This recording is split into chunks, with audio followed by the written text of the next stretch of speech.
It's been a challenging year for cotton growers in the U.S. Drought out west and flooding to the east.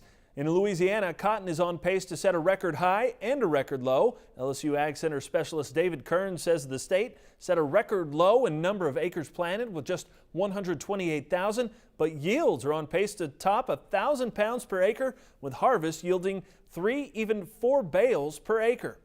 While yields may be good and acres historically low, prices for cotton continue to struggle. Farm Director Al Pell finds out why in this morning's analysis.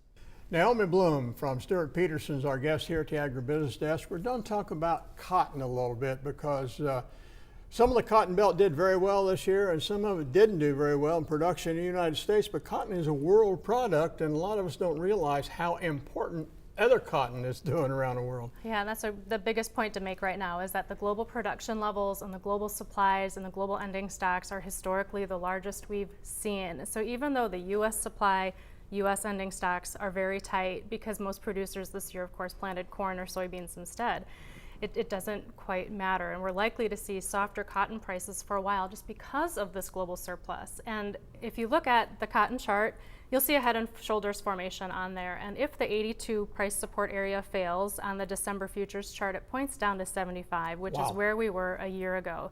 And so again, we'll have to do some sort of a fight for acres like we saw last year going into the winter season.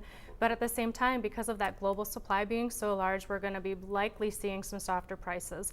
And China did their biggest part earlier in the year when they were able to just secure supply, and fill up their internal reserves, and they're filled up. And so exports have shut down.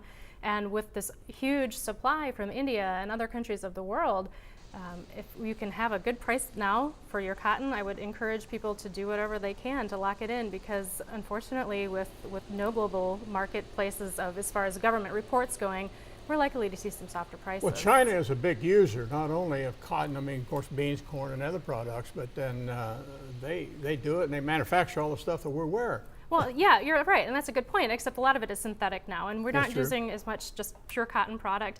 And if the global economies start to slump, then people aren't able to use as much of their disposable income on clothing anymore. So there's a little bit less demand potentially coming down the road unless we can get the global economies up and running and have people, get back into their cotton clothing.